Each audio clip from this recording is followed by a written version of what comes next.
Imagine the feeling that just imagine this, the wealth of New York is based on your labor, and yet you're not getting anything from it. And because of this, and this is very important, you generation after generation, it's what Christian's talking about, groups come in to this country and pass you by. It's gotta make you angry. You follow what I'm saying? Does anybody want to put it into their own words, what I'm saying? So you've heard of the Salem witch trials, which was far lighter, far more passive, didn't burn anybody, didn't torture anybody. And yet in New York in 1741, people were tortured and burned, and this history has been hidden. This history hasn't been told. Why? Why is that history? Why am I the first one to tell you about that history? And yet the Salem witch trials became so famous. What's your theory? I see everybody's muted. I hope that you can unmute yourself and tell me your thoughts on why we know so much about Salem and we know nothing about these trials and this burning and torture of the Black population in New York in 1741. How come?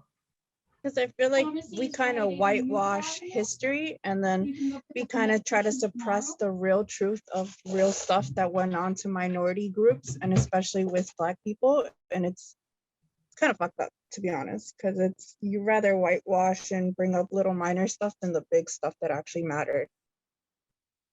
It seems to me we have an investment in history of using the phrase the good old days. I mean, whenever I hear people talking about whether it's their family history, whether it's the history of New York, whether it's the history of the country, I don't know if you've experienced that. They have this investment of saying, oh, it was so great in the past, and now it's not, now it's terrible, right? Now we have problems. Now we have problems. But in the past, it was great. Well, I'm telling you, I'm a historian. I'm giving you a class today on this 1741 burning of Black people. And I'm telling you, it wasn't so great in the past. We had slavery in this country. That was part of our past. We burned Black people. That was part of our past. Women didn't have the right to vote. That was part of our past. Women were enslaved. That was part of our past. Minority groups are held back. So this whole theme of, oh, the good old days, forget it. Just forget it. It just a lot of people that say that are people that are also reluctant to progress. I see, you know, there's a lot of things, a lot of policies that are coming out now, and they're all to progress the country and progress the world. Like, there's parts of the world that have already been there for decades, and we're just reaching there, but people call out against it, and they're just reluctant to change and progress. Exactly right.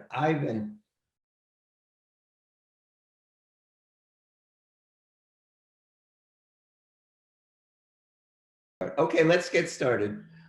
Today we're going to be talking about this dissent and revolt by these slaves that, as I said in the last class, that New York was making all its money on slavery. And so today's class is basically about the fact that these weren't happy people. I mean, the enslaved Black people in New York and everywhere were revolting and dissenting every day. So this myth of the happy Blacks is something you should get rid of and realize that on a daily basis, the enslaved Black population was furious about slavery and was rebelling on a daily basis. And today's class is about that rebellion and about New York during this time period. So what I'm going to do, as usual, is I'm going to give you some of my thoughts and some of my ideas. Then we're going to go to you and work on the questions. I sent out a new set of questions 4 through 10. Did you all get that, by the way? Did everybody get those new questions? I sent them out about an hour ago. Yes. Yes. And I sent out the attachment. So we'll break up into groups and do that.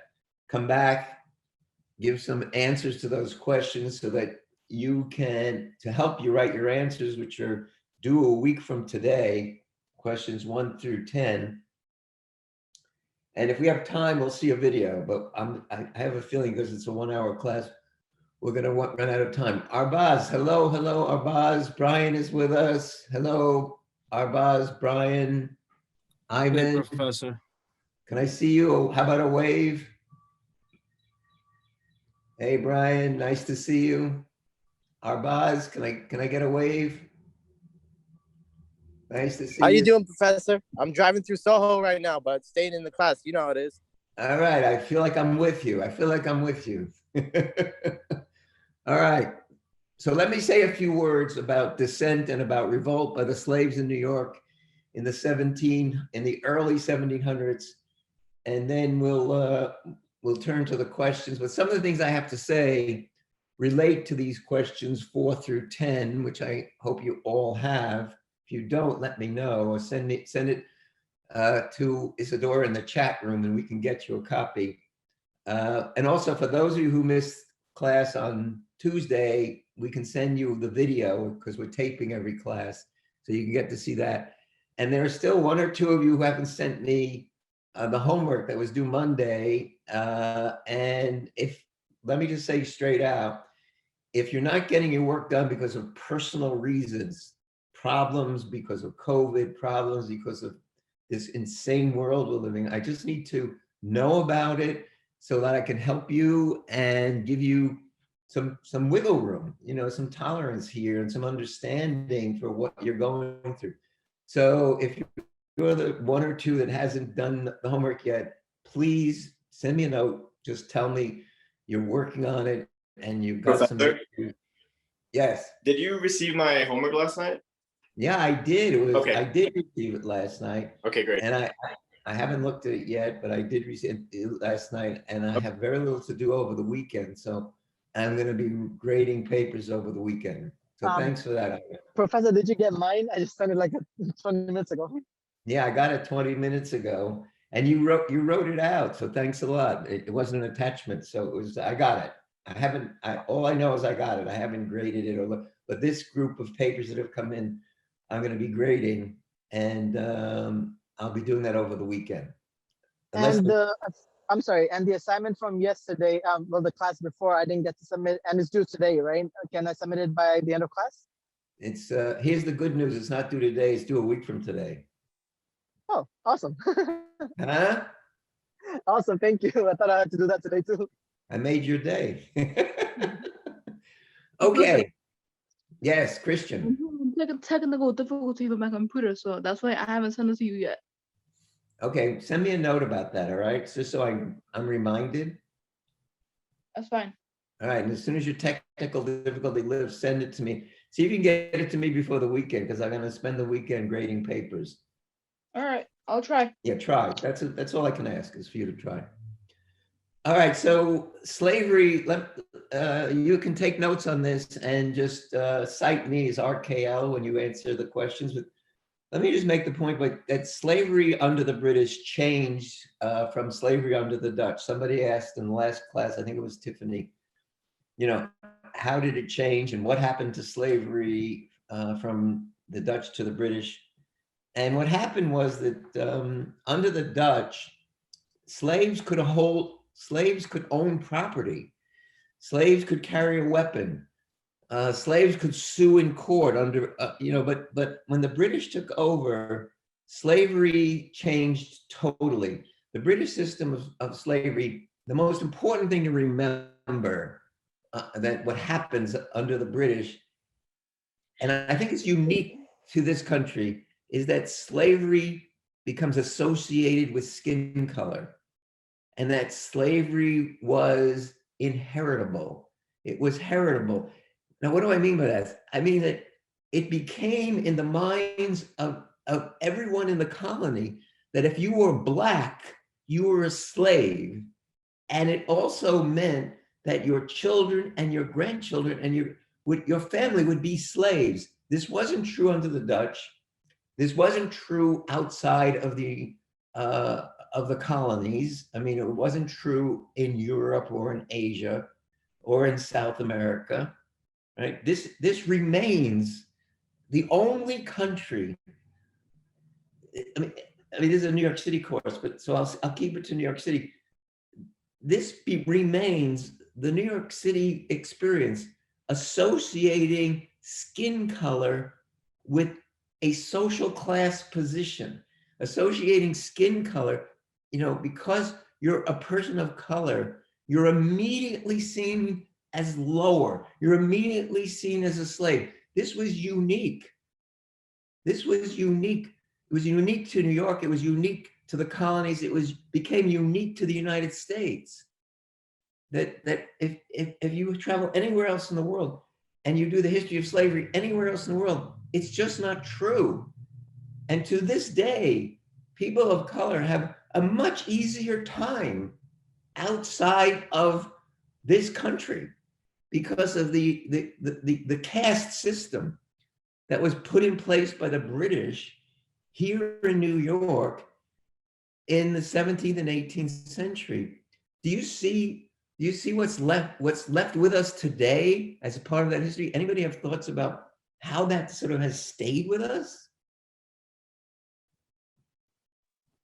Well, I have neighbors that are dark skinned, and one of them told me, my grandparents lived here, my parents lived here, and even my great parents lived here, and they still treat us like if we were trash. We made this land. They made us. Christian, I want you to repeat that, and I want everybody else to take notes and cite you because you're saying something probably so important. Say it again. Go.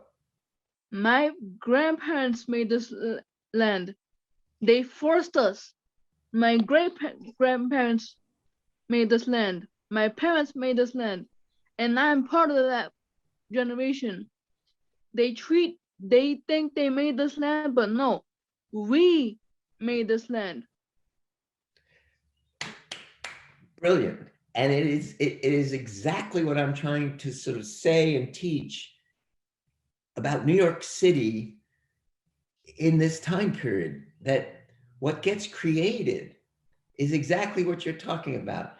What gets created is that if your skin is dark, if your skin is of color, you become a property, you become non-human, you become a slave for sure, but the treatment that you get, right, is different from all others. And let me just add this, getting back to what Christian said. Imagine the feeling that just imagine this, the wealth of New York is based on your labor, and yet you're not getting anything from it. And because of this, and this is very important, you generation after generation, it's what Christian's talking about, groups come in to this country and pass you by. It's gotta make you angry. You follow what I'm saying? Does anybody want to put it into their own words, what I'm saying? I'll take a shot at it, Professor. What's that? I'll take a try. Thank you. Go. We pass through many people throughout the day, but we don't know what their history is or what their ancestors went through. And just through that is enough to know who they are and why they are here. And let me add to that, Christian. Thank you. That we talk about New York being heterogeneous. We talk about New York having all these people from all over the world. Keep in mind, and New York being a place of opportunity, okay? So groups come into New York and move up and make it and gain some wealth. But to this day, people of color in New York are held back. Does anybody feel that's either true or not true? Is anybody could have listening to me and saying, wow, that is so true, or listening to me and saying, I don't think that's so true. Anybody have any reaction to what I'm saying? I kind of disagree. You I kind of feel that there are systemic inequalities in place that prevent African Americans from moving upward socially. But I feel that the opportunities are there. It's not necessarily that they can't progress, it's more that there are still certain things put in place that make it more difficult. brilliant. So I feel that there is not enough equity, like real justice. Like the opportunities are there, it's just the access to those opportunities that are not very accessible to them. So smart. All right, you can quote Tiffany, and I'm going to ask you to say it again so you get it into your notes. And this is a brilliant point of view. So Tiffany, sorry to put you on the spot, but say it again. Say it again so others can write it down, because I think what you're saying is so important. So I feel that African Americans, they have the opportunity and the freedom to prosper and to move upward socially, but it's just that there are still social inequalities that are put in place that prevent them from having access to those opportunities. And I'm going to push you a little bit. Can you give me one example of you said there's certain things in place that prevent African Americans of Black people from places other than Africa too, that prevent them from having access to the opportunity. Can you give me one example? One thing you're thinking about? So the first thing that comes to mind is in terms of education. Like, although now segregation is abolished and whites and Blacks and Hispanics are able to coexist amongst each other, there's still an inequality in terms of like funding, and based off of the zip code, like the neighborhood that you're born into, it determines how much funding your public school is going to get. So I feel like that's a form of inequality. Did everybody write that down? The example that Tiffany gave of what's in place that prevents access to the riches of New York, and it's about segregation, but it's more than segregation. It's about segregation in the school systems, and it's about the funding of those schools. And we find that the funding, there's less money to schools that are in neighborhoods of color, and so they have less funds to provide a better education. How'd I do, Tiffany? Did I summarize it well? Yes. It's excellent. It's excellent what you're saying. I'll move on.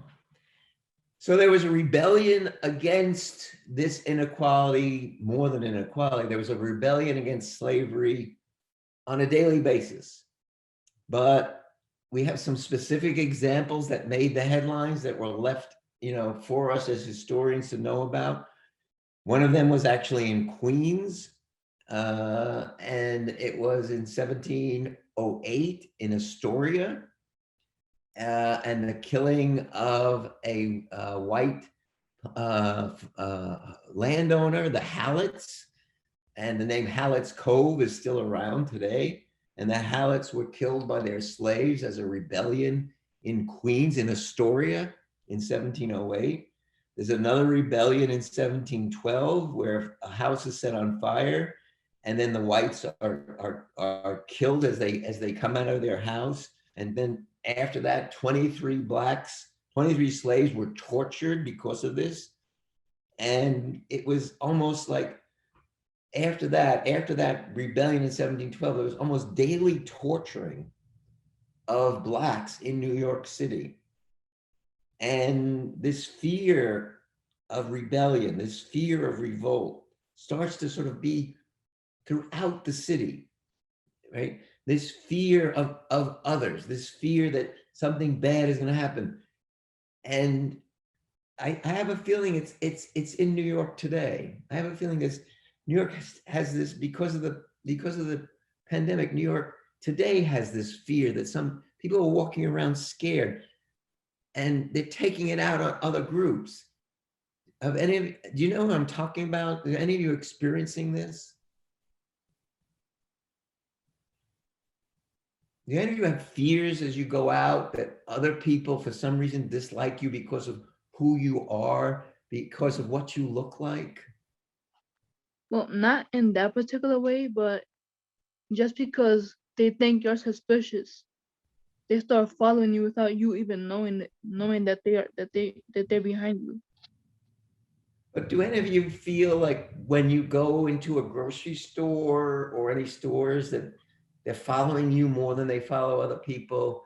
Do any of the students here of Asian descent feel threatened in New York right now? I want to say, well, it's I don't feel scared, but the fact that my mom feels scared for me when I'm outside, like that makes me like feel bad for her, because like I'm Asian, so like I feel like when I come outside, like I don't even know how to put it. I don't know. I just feel like some people just don't like me because ever since Corona, so I don't really care about it, but that's just how I feel, you know? Yeah, and Jason, what you're connecting to is the way the entire Black population was feeling in this period from 1700 to 1750 and through probably till today. That just because, and write this, everybody should write this out in any way they want to, but just because of what you look like, people get scared of you and want to attack you and probably want to torture you and kill you. This was happening in the 18th century. And the reason your mom is so scared, Jason, is because she's reading in the paper and she's hearing from her friends that people, right, of Asian descent are being attacked. And so she's scared for her child. And this was true in the 18th century, for Blacks, because of the city was feeling scared of the Black population. And the fear in New York that your mom is picking up on and what's happening is, I would say, directly related to the pandemic and people being scared. So that's my connection. And this was a deep fear in New York and based on the fact that, and in this time period, based in fact on some reality that people enslaved were rebelling and didn't want to be enslaved. And there was groups of Blacks rebelling on a daily basis. And it takes me to 1741, and write this down because it's an important moment in April. We're in April, 370 years later. And in 1741, in April of 1741, it's a wooden city. And you remember reading about this with Stuyvesant, about the chimneys. And in fact, we had to protect the city because it's a wooden city.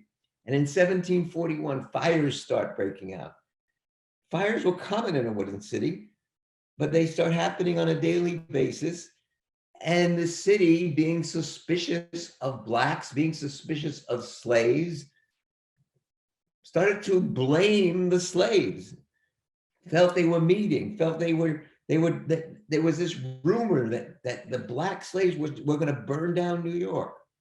And as a result of that, there was a trial and witnesses were brought forward and Blacks were blamed for a plot to burn down New York. And they started hanging Blacks. They started hanging slaves. They started burning people at the stake. Whites would gather around and watch torture of Black slaves because it was rumored and thought that the Black population had organized to burn the city down. And this was the largest burning and torture of any group in American history ever. This was huge in New York. This was a torture of tens and 20s and 30s of people being tortured and burned because of this rumor. And I bet that none of you have ever heard of this, right? Has anybody ever heard of this Black revolt, these trials, this burning and torture that went on in New York in the summer of 1741? Probably not, right? Oh, But have you ever heard of the Salem witch trials? Yes. mhm. Yeah. Okay. So you've heard of the Salem witch trials, which was far lighter, far more passive, didn't burn anybody, didn't torture anybody. And yet in New York in 1741, people were tortured and burned. And this history has been hidden. This history hasn't been told. Why? Why is that history? Why am I the first one to tell you about that history? And yet the Salem witch trials became so famous. What's your theory? I see everybody's muted. I hope that you can unmute yourself and tell me your thoughts on why we know so much about Salem and we know nothing about these trials and this burning and torture of the Black population in New York in 1741. How come? Because I feel like we kind of whitewash history and then we kind of try to suppress the real truth of real stuff that went on to minority groups and especially with Black people. And it's kind of fucked up, to be honest, because it's you rather whitewash and bring up little minor stuff than the big stuff that actually mattered. And Daisy, who were, excuse the statement, who were being tried in Salem versus who was being tried in New York? What is the difference? That most people that were tried in Salem were, majority of them were white. Compared to in New York, there were Black people. Exactly. Okay, so those taking notes, I want you to quote Daisy. And Daisy, I want you to go back and repeat what you said, because what you said is perfect. So everybody listen up, and Daisy, give it to us one more time slowly. That we basically whitewash history and try to suppress the real issues that went on with minority groups, especially in Black people, and how the Salem witch trials, the only reason we really know about them is because a lot of white people were tried and killed for them rather than what went on in New York where it was Black people. A+, excellent, Daisy. So we know a lot. This is RKL talking now, summarizing Daisy's brilliant presentation. We know a lot about Salem because it's a lot of young white girls. And we know nothing about New York because there's a lot of Black people. And that's why you know nothing about it. And that's why that history is hidden. And that's why that history is erased. And that's why it's never taught in any of the schools. Because we, as Daisy said, we whitewash or we just wash out any of that history. But it's so important to understand. It's so important to understand. Professor, Yeah. I would also say that this part of history is washed out because one, I guess they're proud of what happened, of burning these slaves down without having any mercy. But just the fact being, oh, we burned them down, we have less to worry about. We burn them down, they die, we're not in charge of them anymore. Perfect, perfect. And Christian, let me add something to what you're saying, and I'll say it to everybody. It seems to me we have an investment in history of using the phrase the good old days. I mean, whenever I hear people talking about whether it's their family history, whether it's the history of New York, whether it's the history of the country, I don't know if you've experienced that. They have this investment of saying, oh, it was so great in the past, and now it's not, now it's terrible, right? Now we have problems. Now we have problems. But in the past, it was great. Well, I'm telling you, I'm a historian. I'm giving you a class today on this 1741 burning of Black people. And I'm telling you, it wasn't so great in the past. We had slavery in this country. That was part of our past. We burned Black people. That was part of our past. Women didn't have the right to vote. That was part of our past. Women were enslaved. That was part of our past. Minority groups are held back. So this whole theme of, oh, the good old days, forget it. Just forget it. It just A not. lot of people that say that are people that are also reluctant to progress. I see, you know, there's a lot of things, a lot of policies that are coming out now, and they're all to progress the country and progress the world. Like there's parts of the world that have already been there for decades and we're just reaching there, but people call out against it and they're just reluctant to change and progress. Exactly right. Ivan, write this down as your thoughts. I know you think you'll always remember what you just said, but you won't. So write this down, what you just said, as your thoughts when you're answering these questions, because it's so important. Okay, take a minute and write it down. Anybody else want to make comments before we get into groups? Anybody else having a reaction to what I'm saying today?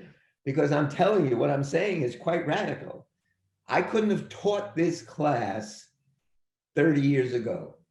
There would have been a lot of people mad at me. But I can teach it now. So I'm guessing yeah. the blacks were mostly property to the whites when they burned all of these black people down and they died. The owners were like, I have less to worry about now than I did a week ago when those idiots were alive. Now, since I have less property, now I have more money to save, more money to use on whatever I want. All right, so let me go into that, your sentences, and change a few things, Christian, because you're onto something very important. And what I'm going to emphasize is the loss of property. That what you have to highlight here is that these white slave owners were willing to lose property, were willing to lose money, and saw their property being burned or tortured, and yet put up with it because of the fear of future loss. So it was a loss of property, but their fear of future losses came in and said, okay, I'll lose this property, but it'll be better for me and better for everybody else. So I'm just changing what you're saying a little bit. Okay?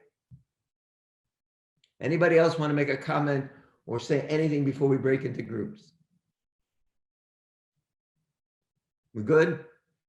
Okay, Isadora, we want to create 7 groups. How many do we have? How many students are here? 15. How many? 15. Okay, so we can have, do the math. Is it 5 6? of 3, or you want 7 of 2? I mean 6 of 2 and then one Yeah. an extra person. Yeah, 6 of 2. That brings it to 12. And then the 7th group has 3. That brings it to 15. We have 15 students. Yes. Yeah. So 6 groups of 2, and then the 7th group has 3, and we have 7 questions. You all should have the questions. If you don't have the questions, let Isadora know. We can send them to you. Isadora, would you put them put the questions up on the share screen for a minute before we break into groups? Yes.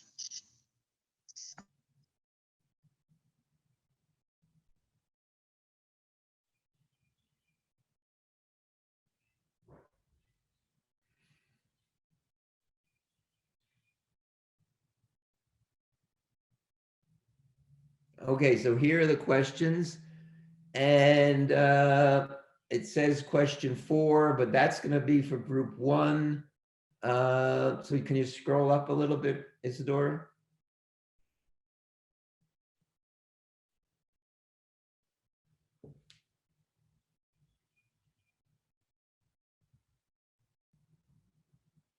Isadora, could you scroll that up a little bit so we can see the questions? Oh, we lost Give me it. 1 second. Hold on. Okay. Let me retry that. All right, so it's questions 4 through 10, but it's really going to be question 1 through 7. Wait a second, you want the other questions? These are not the ones that you're supposed to. No, I want the questions you just showed. I just want to be able to see them. All I could see was a little bit of question 4. I want to be able to see, why don't you just to move it up a little bit.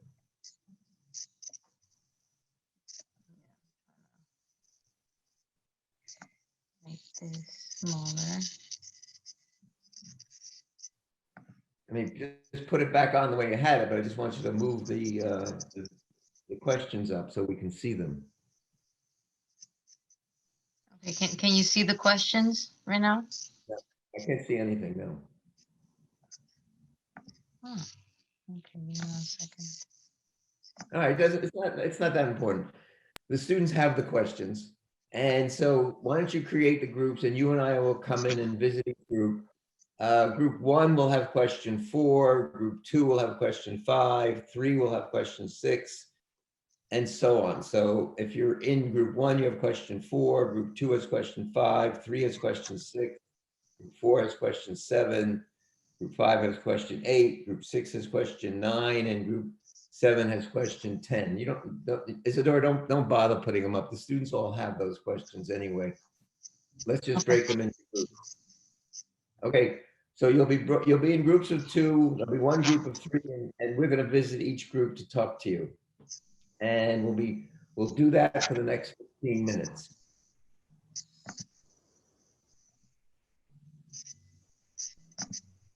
Okay, I'm creating the groups now. Okay. So I'll see you in your groups, and we'll reconvene as a class after the groups have worked together and answering those questions in your own words. So the answers I want to have as the leader of each group, present in your own words, you feel of the answer to the question. Hey, Professor. Yeah. What happened to Oleg? Oh, you're so nice to ask. What happened to Oleg? He got COVID. Oh no. He got Really? sick. Yeah, he got Wow. sick. He has COVID. And so Isadora came in and took his place he should be back. Isadora, I spoke to Oleg the other day. It seems like he's thinking of coming back next week or the week after. Do you know? Yeah, I spoke to him yesterday. He's still not 100%, but hopefully for next week, maybe, if not for the week after. Yeah. So thanks for asking, Joseph. That's really sweet of you. Oh yeah, no problem. Not to disrespect like Isadora, but I just wanted to know what happened to Oleg, I guess. Yeah, Isadora's terrific, and I'm big thanks to Isadora for jumping in. But he got sick, I spoke to him yesterday or the day before, and as Isadora said, he's hoping to be back in a week or 2. But I'll tell him you asked. That's so nice. I'll tell him you asked about him. Okay, group 1, which had question 4, you ready to tell us, so everybody can take notes, what you found out on page 17 in that 1 paragraph? All right, so I'll take over. In April of 1712, I believe it's the year, a full-fledged rebellion happened when 40 to 50 Native American and Black slaves ignited a building and killed 8 people and injured over a dozen other people because the people there, the white people, they imported over 185 new slaves to work, and they wanted to retaliate with that. And when the whites counterattacked, they fled north, which killed some of them, some of the slaves. And also when they were running, they committed suicide to avoid capturement, and they got deported as well. Why do you think they committed suicide? They wanted to die on their feet rather than live on their knees. I love you are such a poet.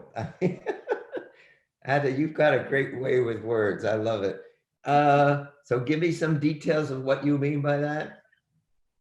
Everyone. I got a bunch of people coming. Give me You got to go. Who else was in your group, Atta? Who else? You have to go. You have to Oh go. yeah, so this is our boss. Yeah, So tell what us. Ada means by that is that the slaves knew that if they were caught, that the consequences they would face, in their own experience and their own opinion, was way worse than them committing suicide, essentially, because Excellent. they would have been either have been beaten or burned or even killed. So they would rather take their own life than have someone else take theirs.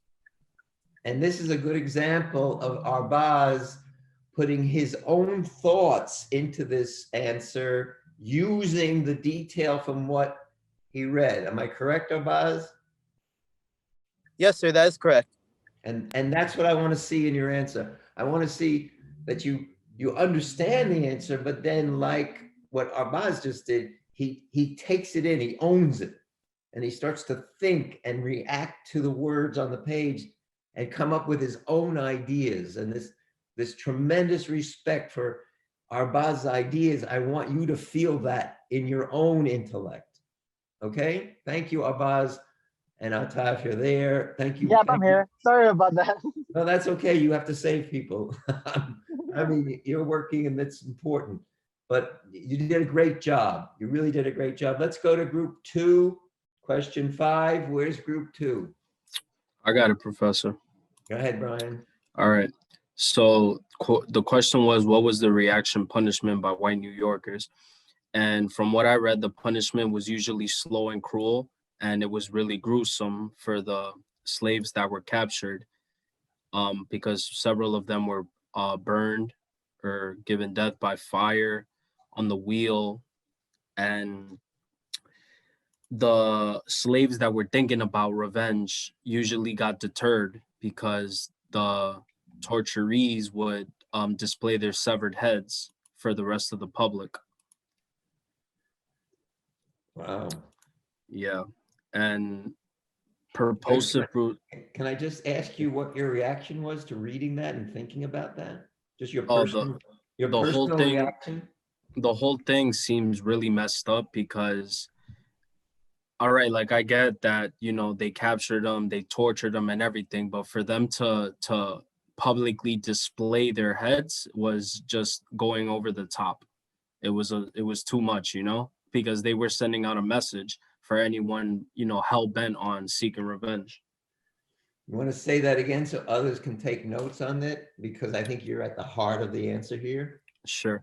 The punishment itself was to torture the slaves that were captured, but going as far as to display their severed heads was a little over the top because there was no need for that.